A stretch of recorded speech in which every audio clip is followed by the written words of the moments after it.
eu queria saber, muito brevemente, como é que o Menino de Alagoinhas, uma cidade completamente ignorada do mundo, se transformou num dos 50 maiores influenciadores pela diversidade, segundo o insuspeito The Economist, que não é conhecido como uma revista de esquerda, não é? Bem pelo contrário. Olha, Henrique, primeiro, obrigado a você, a Lorelai, pelo convite para essa conversa na Rádio Transforma e na revista em Comunidade. Agradeço muito. Essa pergunta que você fez, ela rendeu um livro que eu escrevi em 2019 chamado O que Será? Eu conto um pouco a minha trajetória, conto a história dos 10 últimos anos do Brasil, digamos assim, da política no Brasil, em que eu estava como um dos protagonistas dessa cena política. Mas eu antecedo esses 10 anos de história para o meu nascimento em Alagoinhas. Então, eu diria que essa trajetória do menino de Alagoinhas, que vira uma personalidade política mundialmente, quer dizer, conhecida internacionalmente e citada numa revista mundialmente famosa como The Economist, eu diria que, para isso, eu fiz 2 movimentos que parecem contraditórios, mas não é. O primeiro foi contrariar o destino imposto pela reprodução da classe social. Então, a reprodução da classe social impõe um destino aos pobres, aos filhos de trabalhadores, ou seja, quase a regra é que os filhos de trabalhadores pobres virem trabalhadores pobres e que seus filhos sejam trabalhadores pobres e essa pobreza vá se reproduzindo, né? Então, isso é um destino imposto pela reprodução da classe. Eu contrariei esse destino, parei essa roda, e fiz a mobilidade social, principalmente a partir da educação. A educação pública, por mais precária que ela fosse no Brasil, ela transformou minha vida.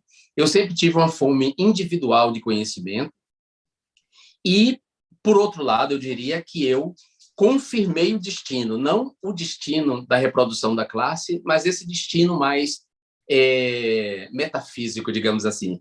Para mim, eu que sou um cara místico, sou baiano, pisciano com ascendência em aquário, eu tenho cá meus misticismos.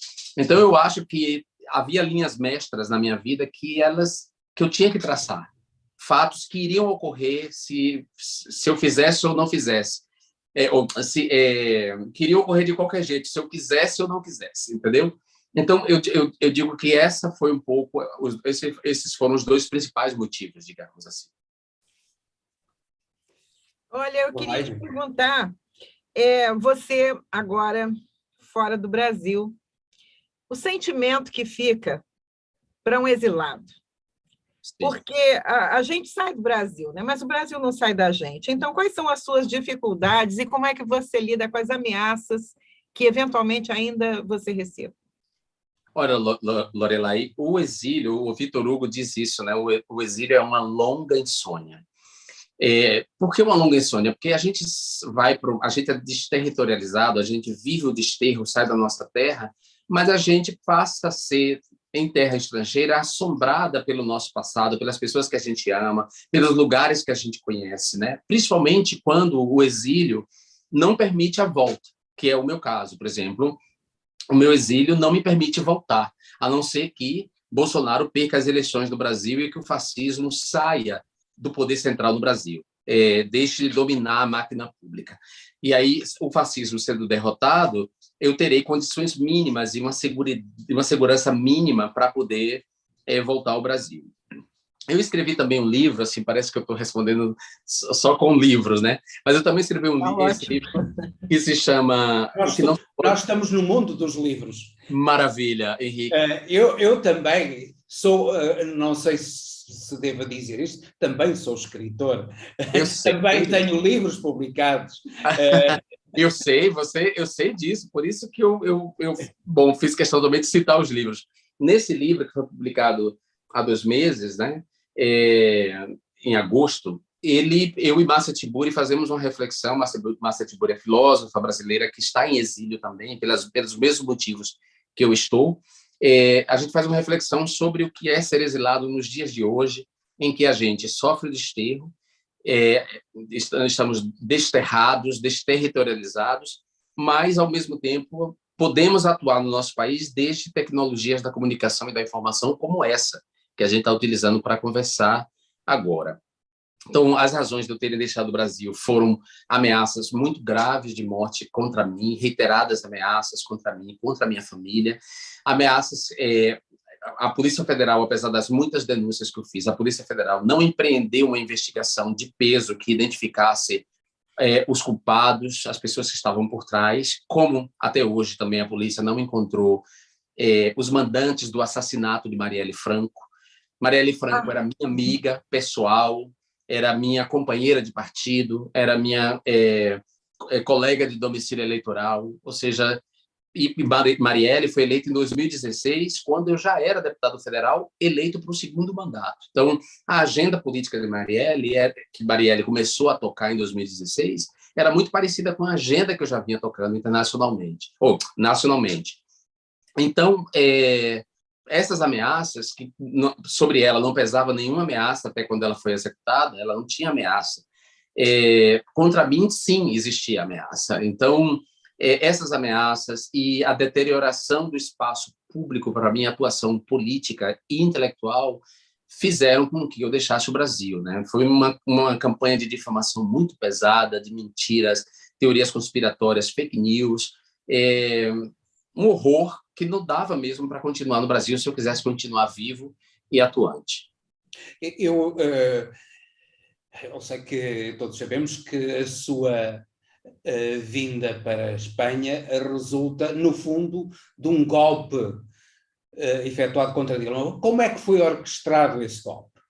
E pegando o gancho do Henrique, os bastidores disso, se você ouvia rumores, se você já percebia um clima pesado, como depois foi revelado naquela reunião do Jucá. Olha, o golpe, a Dilma, ela se elegeu junto comigo na eleição que eu fui eleito pela primeira vez, a Dilma se elegeu presidente da República. Então, era a primeira mulher eleita presidenta da República, o primeiro homem gay assumido chegando na Câmara dos Deputados. Nossas eleições, tanto a da Dilma quanto a minha, eram resultados, essas eleições eram resultados do aprofundamento da democracia feito pela era Lula, né, que aconteceu na era Lula. Então, nós éramos os frutos positivos de um conjunto de transformações que Lula empreendeu no Brasil. Então, Dilma fez o primeiro mandato dela, já com muita pressão por parte da imprensa local, da imprensa brasileira, das oligarquias políticas. Dilma era uma mulher intransigentemente honesta, então ela de fato não tinha nenhum tipo de habilidade para lidar com corruptos, e como ela decidiu não lidar com os corruptos do Congresso Nacional, esses homens corruptos e mais a classe dominante, uma parte da classe dominante brasileira, que não queria pagar os custos das políticas sociais, né? Esses parlamentares e esse setor da classe dominante decidiram dar o golpe nela. Então, o golpe foi urdido da nossa cara, né? Não havia não era bom, dizem que ele foi pensado pela primeira vez na casa do Rodrigo Maia, que então era presidente da Câmara, ou que na casa do Eduardo Cunha, que então, perdão, Rodrigo Maia, que o golpe foi pensado na casa do Eduardo Cunha. Ele fez um convite aos parlamentares da oposição e alguns parlamentares da base do próprio governo Dilma, e eles decidiram que Dilma tinha que ser tirada do parlamento, ou Dilma tinha que ser tirada do Palácio do Palácio do Planalto, porque Dilma não negociava, Dilma interrompia, digamos assim, uma tradição política brasileira do presidente da República aceitar a chantagem dos 300 picaretas do Congresso Nacional. Eu digo, são 300 picaretas... Quando falou isso era forte, né? Mas era verdade. Era verdade, mas é verdade. Nós somos na medida que quando eu era deputado. São 513 deputados e deputadas. Desses 513, seguramente 300 são picaretas interessados em seus negócios, nos seus negócios privados, na sua família, estão representando corporações comerciais, estão representando setores da economia que tem todo o interesse em controlar as leis, enfim. Como Dilma não negociava com essas pessoas, eles decidiram dar um golpe, forjaram um crime que não existe, que são pedaladas fiscais, esse crime nunca existiu. Dilma foi inocentada de tudo do que ela foi acusada, inocentada formalmente pelo Tribunal de Contas, inocentada formalmente pelos os órgãos do judiciário, mas não se reverteu, até hoje não se reverteu o impeachment dela, ou seja, sabe-se então que ela foi derrubada, não porque ela tenha cometido qualquer crime de responsabilidade, ela foi derrubada porque era honesta e porque ela não servia, a maneira como ela conduzia o governo dela, não servia às oligarquias políticas, nem à parte da classe dominante, tampouco a essa classe política que queria seguir parasitando o Estado com corrupção. Ela foi derrubada também porque existiu um coronel Ustra, não é? Ela sofreu ditadura. Dilma foi uma militante de esquerda durante a ditadura militar. Ela fez parte de organizações que tomaram uma decisão controversa. A decisão é controversa, mas eu acho que quem somos nós para julgar, né? Assim, sob uma ditadura que assassinava, torturava pessoas, desaparecia, sequestrava, uma ditadura corrupta, eu não acho que seja necessariamente ilegítimo alguém pegar em armas contra essa ditadura. Então, mas Dilma fez parte de uma das organizações que optou pela luta armada, embora Dilma nunca tenha cometido nenhum assassinato, algo do tipo, né? Ela nem pegava em arma, até porque ela tinha um problema tão grave de visão, ela usava uns óculos, agora não que ela está operada, mas os óculos fundo de garrafa, você pega as fotos antigas dela, queria vê-la mirar em alguma coisa. Não, mas ela fez parte de uma organização que optou pela luta armada, ela pessoalmente não conduziu nenhuma ação nesse sentido. Claro. Então, quando ela foi presa e torturada pelo coronel Brilhante Ustra, que era um dos mais terríveis. Um psicopata. Um sádico, totalmente. Eles todos eram meio psicopatas. Esse era um sádico, tinha um sadismo especial. Então, ele foi torturado por ela. E no dia do golpe, em 2016, ou seja, quando ela já era presidente da República, Bolsonaro, que até então ninguém achava que ele seria presidente em 2016, eu achava que ele poderia, sim, ser presidente, porque a extrema-direita tinha ganhado muita força, ele dedicou o voto dele a Brilhante Ustra, o torturador de Dilma, e ainda fez uma troça dizendo isso, o pavor de Dilma Rousseff. E nessa noite, que foi uma noite horrível, uma noite tenebrosa, nossa, a noite de 17 de abril de 2016, uma noite infame. Nessa noite, por causa dessa dedicação dele, do voto dele a um torturador, e por ele ter me ofendido na frente de todo mundo, dentro do plenário, eu cuspi na cara dele. E não me arrependo, de jeito nenhum. Olha, você cuspiu por mim também. Digo a você que... Eu não merecia só isso. O que é estranho é que um indivíduo que exalta um torturador, exalta a tortura e que fala contra a democracia e, portanto, contra a liberdade e contra o regime democrático, como é que esse indivíduo não foi julgado criminalmente e como é que ele chegou a presidente da República? Pior, Henrique, como é que ele não saiu dali preso? Ele não saiu. Como é que ele não saiu dali direto para o Chilindró? É isso que eu vou dizer, Lorelai e Henrique, ele não saiu dali direto para o Chilindró, porque naquele momento, como eu disse para vocês, havia um acordo nacional com o Supremo com tudo, um grande acordo nacional com o Supremo com tudo, ou seja, um acordo da classe dominante, ou pelo menos de boa parte da classe dominante no Brasil. Essa classe dominante representa o poder econômico, o capital financeiro, representa o agronegócio, o agrobusiness. Havia o interesse dos meios de comunicação de massa também nesse golpe. Então, por tudo isso, porque o golpe precisava ser perpetrado, a violência de Bolsonaro foi tolerada naquele momento. Essas forças que se uniram em 2016 voltaram a se unir em 2018, quando Sérgio Moro prende Lula injustamente. Sérgio Moro, o o juiz O juiz execrável, parcial. o juiz parcial, execrável da Operação Lava Jato, que é uma operação de lawfare, uma operação que não tinha nada de isenta, nada de republicana, nada de justa. Era uma operação política de um grupo de políticos de extrema-direita do Ministério Público e de setores do Poder Judiciário que decidiram prender o Lula para evitar que ele se elegesse em 2018. Ele era o candidato favorito, então eles prendem o Lula. E essas forças políticas, como eles não tinham um nome para apostar, não tinham um nome carismático, não tinham uma terceira via, eles decidiram apostar naquele sujeito que, naquele momento, estava, digamos, em ascensão em termos de carisma e fascínio, né, sobre as massas, que foi Bolsonaro. Eu queria perguntar a você, para você já colocar na sua resposta, isso é fruto, todo esse projeto é fruto de uma guerra híbrida, não é?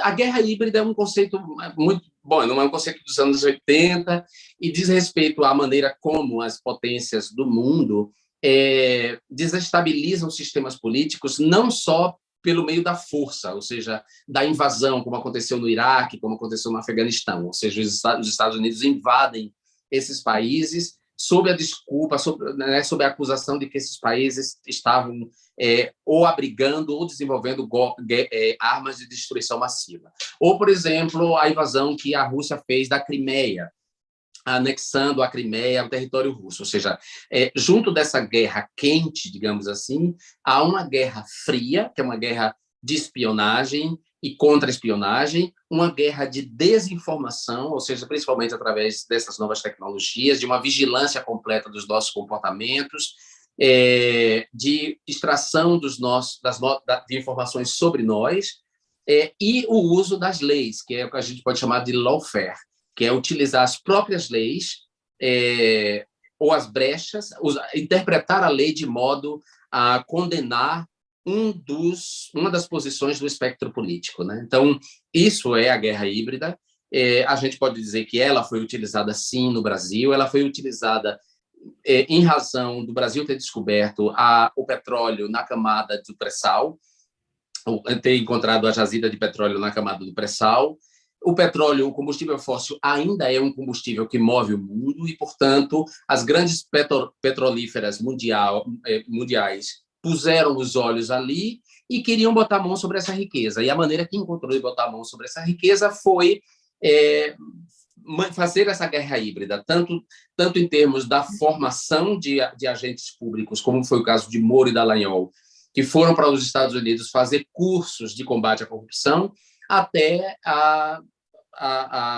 os espias, os espiões que estão infiltrados e que, enfim, podem ter promovido manifestações ou financiado ou empresas americanas que subterraneamente financiaram instituições de extrema-direita. Bom, então, isso é guerra híbrida, parece teoria da conspiração, mas não é. Os acontecimentos no Brasil têm a ver com essa questão internacional, né, geopolítica, de uma disputa entre China e Brasil, uma guerra comercial entre China e Brasil, e a disputa por saber quem será a grande potência, quem é a grande potência do mundo. Ou seja, não é uma questão só local, não é uma questão só nossa, não é uma questão da ignorância só da classe dominante brasileira, que é uma classe, uma elite do atraso, como diz a Gessia de Souza, uma elite com um complexo de vira-lata muito grande, que odeia o seu próprio país e que faz tudo para servir aos impérios, né, às nações imperialistas. Sim, ele faz continência à bandeira dos Estados Unidos da América. O Bolsonaro faz continência à bandeira dos Estados Unidos da América. Não só Bolsonaro. Não só Bolsonaro, as Forças Armadas brasileiras também fazem continência às Forças Armadas americanas. Eu vivi um ano nos Estados Unidos, a convite da Universidade de Harvard, onde eu dei aula como professor convidado, e é impressionante, assim, os americanos, as Forças Armadas são uma instituição muito respeitada nos Estados Unidos. Eles respeitam e idolatram as Forças Armadas. Mas por quê? Porque as Forças Armadas americanas não destroem, não matam o seu próprio povo. As Forças Armadas americanas nunca fizeram nenhum tipo de ação para atacar a sua própria gente. As Forças Armadas americanas existem para defender os Estados Unidos e atacar outros países. Já na América Latina, as Forças Armadas são utilizadas para destruir, matar parte do seu próprio povo. As ditaduras latino-americanas são ditaduras militares em que os militares torturam e matam sua própria gente. Os militares latino-americanos são um bando de parasitas que ganham altos salários e que gostam de benesses, de fazer viagens. No Brasil, é isso que sucede no Brasil, com os militares atuais, os militares ligados ao Bolsonaro, particularmente, é gente parasitária, altamente parasitária, incompetente e de mau caráter. Eu diria que é gente parasitária, saudosista da ditadura militar, porque na ditadura militar os militares puderam enriquecer de maneira ilícita, sem que eles fossem investigados, por causa da censura imposta à imprensa e por causa da repressão à dissidência política. Então, os militares que estão com Bolsonaro são militares nostálgicos dessa época. O governo Bolsonaro é um governo militar, ou seja, há mais militares no governo Bolsonaro do que havia nos governos durante a ditadura militar, ocupando cargos civis. Há militares do governo Bolsonaro que furam o teto salarial, e muito, ou seja, o limite salarial imposto pela Constituição ao servidor público, ele é furado por vários militares, vários oficiais que estão no governo Bolsonaro, e é isso, são figuras que estão não para defender, estão lá para defender o território nacional, porque se eles estivessem para defender o território nacional, as terras indígenas não estariam sendo invadidas pelo garimpo ilegal, pelo tráfico de drogas, nem pelo tráfico de madeira. Então, ao contrário, as Forças Armadas deveriam estar defendendo as terras indígenas. E não é isso que está acontecendo no governo Bolsonaro. As próprias Forças Armadas estão ajudando a empresas de garimpo, a mineradoras ilegais ou legais em terras indígenas. Os aviões da FAB, da Força Aérea Brasileira, foi utilizada do transporte de ouro extraído ilegalmente das terras indígenas. Um oficial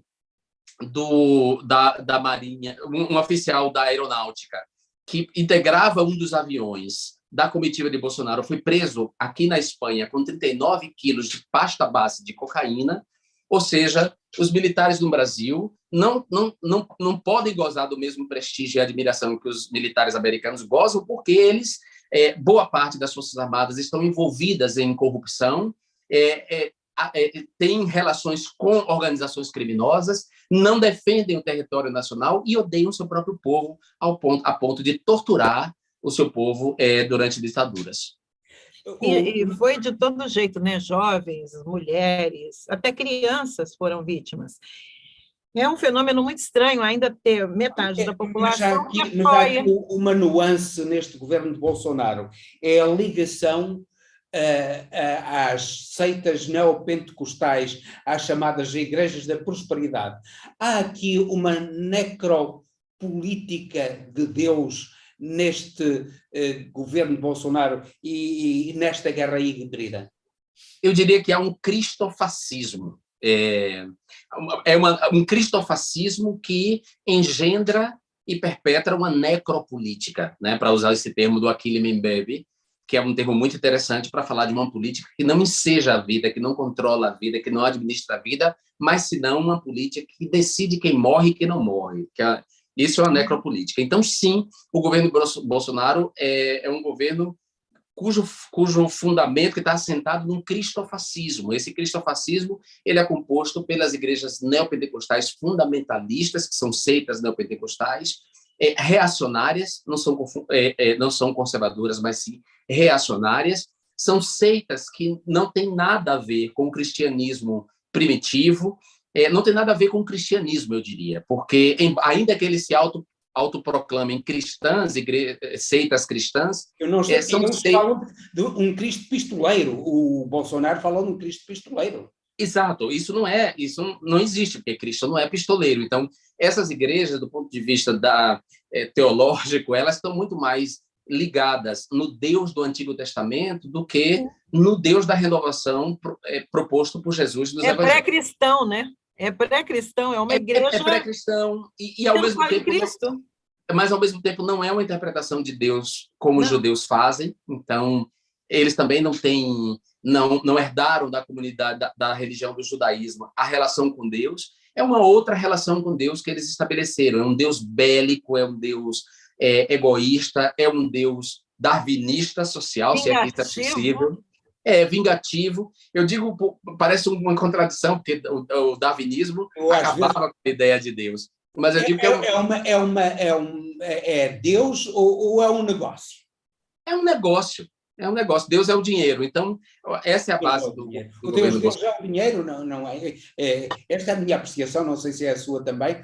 Esta é a minha apreciação. O Deus deles é apenas o dinheiro. É o dinheiro. Eles acreditam no dinheiro.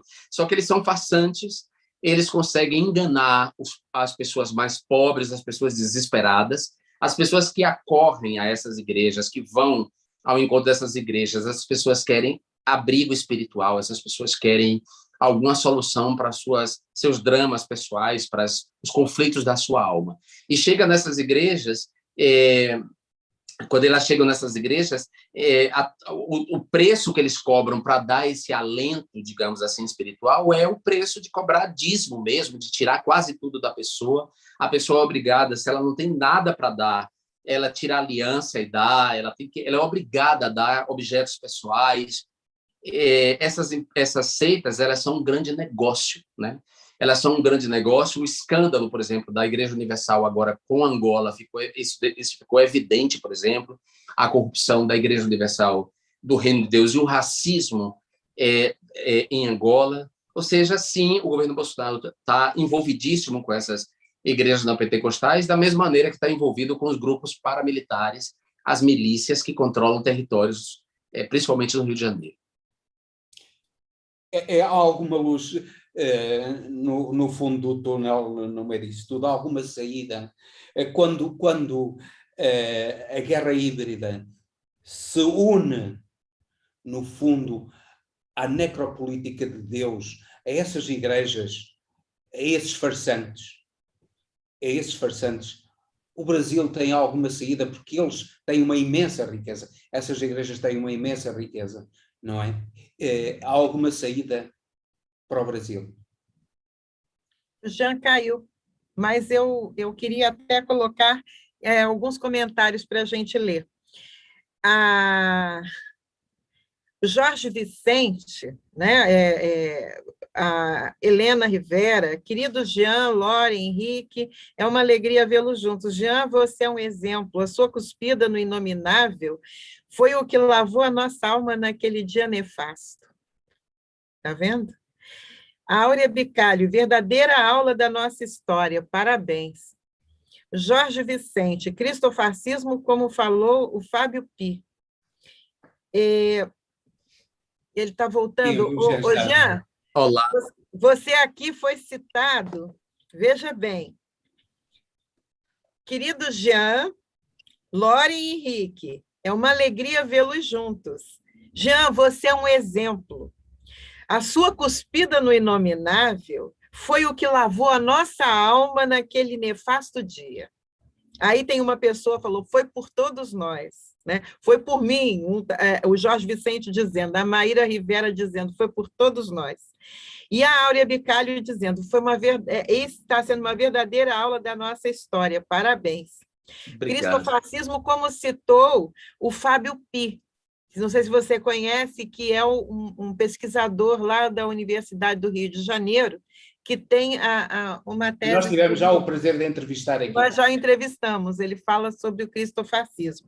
Mas eu queria também agradecer as pessoas que estão se manifestando e perguntar a você o seguinte, nós temos uma luz no fim desse túnel? Temos Luiz, mas temos luz? Temos Luiz, mas temos luz, você... Eu caí rapidinho e por isso... O Luiz vai se transformar em luz? Olha, Henrique e Lorelai, eu diria para vocês dois que me fizeram perguntas parecidas, sim, a luz no fim do túnel se chama Luiz Inácio Lula da Silva.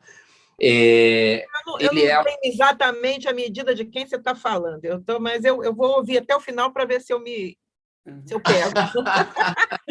A nossa luz no fim do túnel é essa, é a gente retomar um projeto de país que foi interrompido pelo golpe de 2016. Esse projeto de país é um projeto emancipatório da população brasileira, é um projeto de fortalecimento do Brasil como uma nação soberana, como uma nação potente, uma potência em ascensão, é um investimento naquilo que o Brasil tem de mais valioso, que é a sua população, para além dos seus recursos naturais, das suas riquezas naturais, o melhor do Brasil é o brasileiro, ou essa parte do Brasil, ou esses brasileiros que acreditam nesse projeto. E quem tocou esse projeto de 2002 até 2010, quando ele deixou para a sucessora dele, foi Lula. Então, Lula é um cara que ele tem competência, porque ele geriu o Brasil por 8 anos, o PT geriu o Brasil por 12 anos, o PT faz a gestão de capitais importantíssimas, sobretudo no Nordeste. Então, a saída é essa. A luz no fim do túnel se chama Luiz. Ele é Luiz e ele é a saída. A gente está chegando aí o dia 30 de outubro, o dia das eleições. Eu espero que as pessoas saiam para votar, elas vão. A gente precisa muito que as pessoas que não foram votar no primeiro turno, elas vão votar no primeiro turno. Cada voto conta, sim. É importante que o Lula vença, não só para nós, para o Brasil, mas para o mundo. Hoje o depoimento de Pedro Sánchez, o presidente da Espanha, foi emocionante, porque ele diz isso, assim, o mundo precisa de Lula. Não é só o Brasil que precisa de Lula, o mundo precisa. Se a gente quer planeta para os nossos filhos, para os nossos netos, se a gente quer um futuro, se a gente quer combater a crise climática, se a gente quer garantir um futuro para os que vieram depois, a gente vai ter que, sim, lutar e votar no Lula. Eu queria falar para você que eu acho que o mundo precisa, até como mediador, não há ninguém com a envergadura do Lula para ajudar, para conciliar povos, para sentar para em mesas de negociação, para poder trazer lucidez para esse mundo que está belicoso demais, não é? Exato. Você vê o Lula assim, como um interlocutor internacional importante, um player importante nesse momento mundial? Nossa, ele sempre foi e ele é ainda, e por isso o mundo democrático... Respeitado, né? Por isso o mundo democrático clama por ele.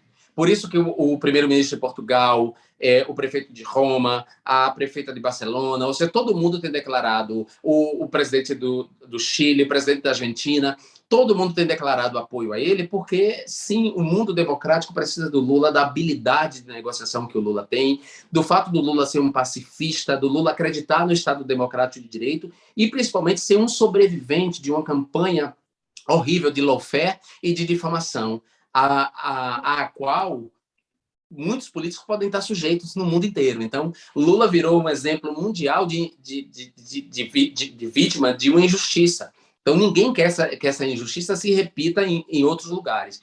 Então, de resiliência, sim, não é? Porque uma pessoa aguentar 580 dias preso injustamente e ele ali firme, sabendo, né, do que tudo que ia fazer... Sim. Que ele ia ser chamado de volta, eu tenho certeza que ele sabe o papel dele na história.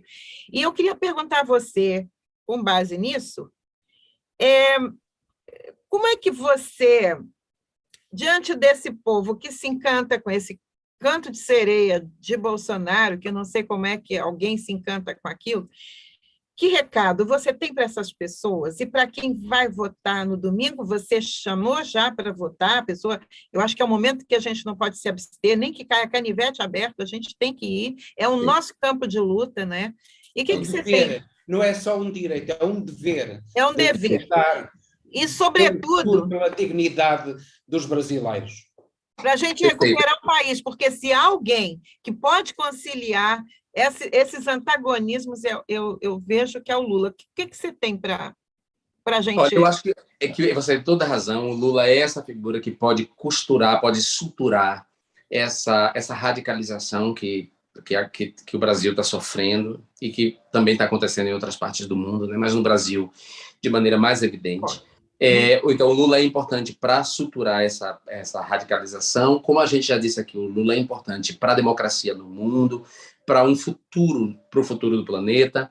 Eu diria que eu lamento que as pessoas, que muitas pessoas ainda enxerguem Bolsonaro de uma maneira que não corresponde à verdade do que ele é, né? Muita gente enganada, muita gente manipulada. E há essas pessoas manipuladas, mas há, Lorelai, muita gente mau caráter e muita gente identificada com o mal.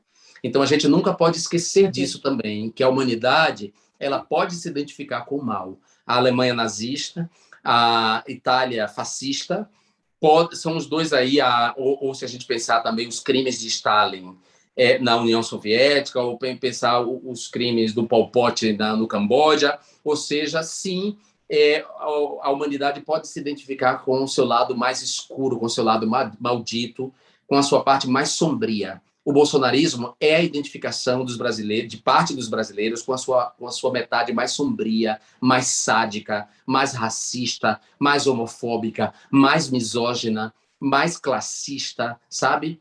Então, eu espero de verdade, o recado que eu tenho que dar para essas pessoas que se identificam com o mal é dizer, nós vamos triunfar sobre vocês. E nós, ao contrário de vocês, nós não somos vingativos.